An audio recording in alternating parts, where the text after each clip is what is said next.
Okay, so looking at this, I've got some improvements I want to make. And let's talk about these because this is some of the things you would look at to make a good interior rendering. Okay, so this is really basic so far. We've figured out the light mix, we've put a light in, we've got a couple lights in.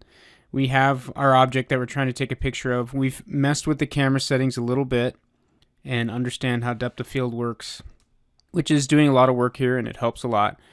So let's talk some about composition. I like certain things about this. Like for example, I really like that this is really dark over here on this side and light over here.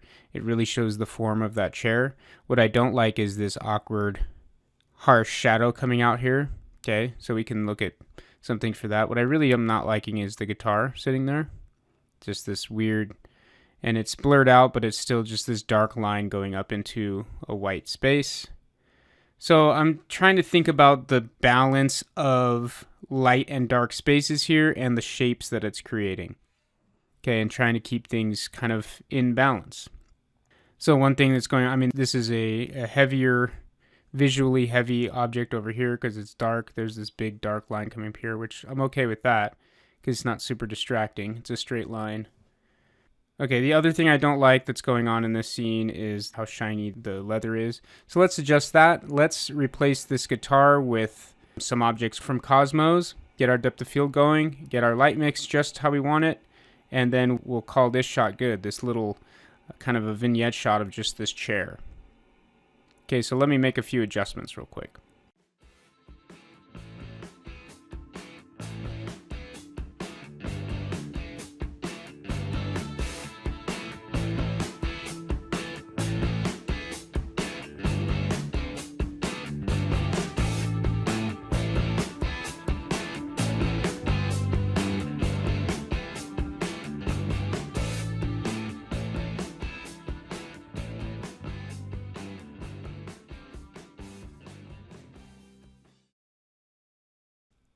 Okay, I've adjusted the material and I'm going to now place some Cosmos stuff in here by just going here, Cosmos, 3D models.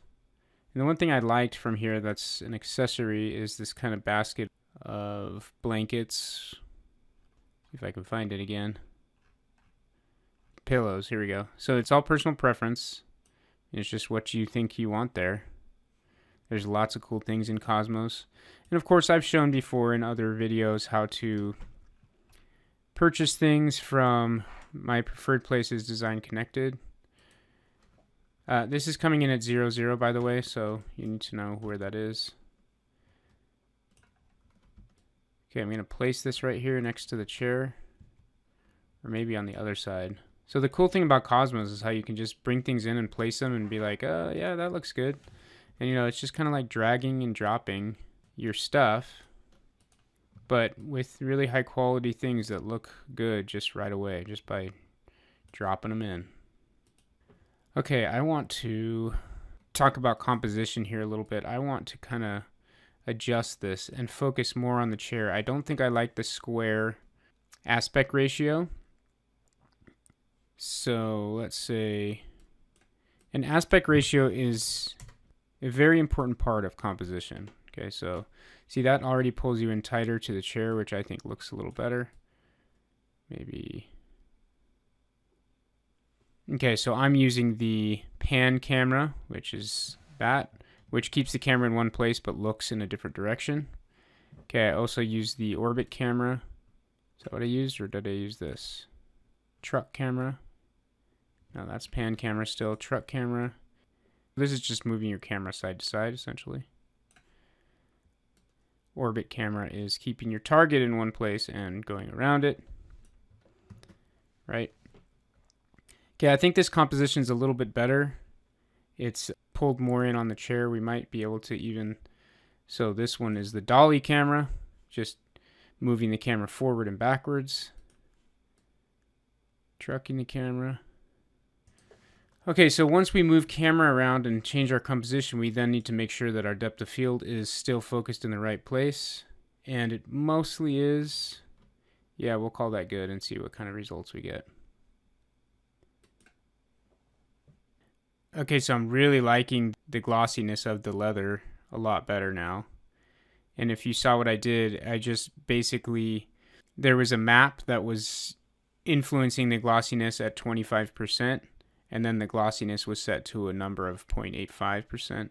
All I did was turn up the map, and that actually dulled the glossiness. So instead of being 25% influence, I put it to, I think, 50 or something, and that really dulled it down. And I think it looks a lot better. Looks nice and soft.